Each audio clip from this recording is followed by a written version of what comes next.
একটি লাউ গাছের ডগায় একসাথে 18টি লাউ ধরেছে, যা রীতিমতো এলাকায় আলোড়ন সৃষ্টি করেছে।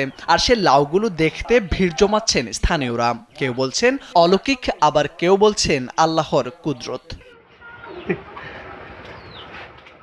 জানা গেছে, ইসমাইল হোসেন নামের এক কৃষক 6 মাস আগে বাজার থেকে একটি লাউ গাছের চারা কিনে আনেন। এরপর একটি বস্তার মধ্যে জৈব সার ও মাটি ভরে লাউয়ের গাছটি রোপণ করেন। কিছুদিন পর চারা গাছটি বেড়ে উঠলে রান্নাঘরের চালে লাউয়ের ডগা উঠিয়ে দেন তিনি।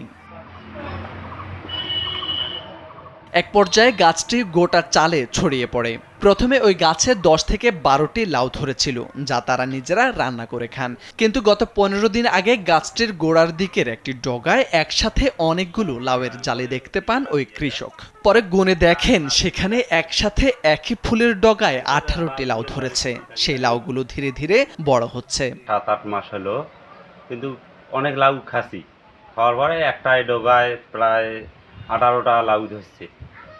অনেক মানুষ আসে দেখার জন্য আমার বাড়ি। কুড়িগ্রামের ফুলবাড়ি উপজেলার কবির মাহমুদ গ্রামের কৃষক ইসমাইল হোসেনের বাড়িতে লাউয়ের এমন চিত্র দেখা যায়। আমরা একটা লাউ, অদ্ভুত লাউ দেখতে পাচ্ছি এখানে, যে 18টা লাউ, মানে এখানে 18টা লাউ একটা ইয়ার ভেতরে আছে আর কি, একটা ডালের মধ্যে 18টা লাউ। এটা অদ্ভুত একটা ব্যাপার। এটা প্রতিনিয়ত সবাই সকাল বিকাল আমাদের এখানে হায়দার স্যার বাসায় সবাই আসি ভিড় করতেছে লাউ দেখার জন্য। ফুলবাড়ি উপজেলা কৃষি কর্মকর্তা নীলুফা ইয়াসমিন জানান, এটা জেনেটিক সমস্যার কারণে হয়ে থাকে, অস্বাভাবিক কিছু না। এটা কৃষকের জন্য ভালো। এটা আসলে আমাদের গাছের জেনেটিক্যালি যে ভেরিয়েশন থাকে সেটার জন্য এরকম হতে পারে, এটা অস্বাভাবিক কিছু না। তবে এরকম হলে আমাদের কৃষকের ফলনটা বৃদ্ধি হবে। আমরা চাই অল্প জায়গায় বেশি ফলন, তো এরকম যদি হয় আমরা এটা নিয়ে কাজ করব। বিজ্ঞানীরা মনে করেন, অধিক তাপমাত্রা ও প্রতিকূল পরিবেশের কারণে পলিনেটরের উপস্থিতি কমে যায়, ফলে অপর্যাপ্ত পরাগায়ন ঘটে ও বিভিন্ন রকম ফলের বীজের যথাযথ বৃদ্ধিতে ব্যাঘাত ঘটে এবং পরিপক্ক ফল উৎপাদন ব্যাহত হয়।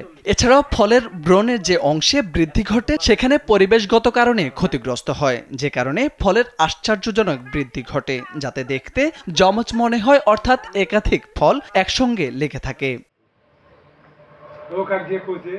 মোর্শেদ আলম, কালবেলা।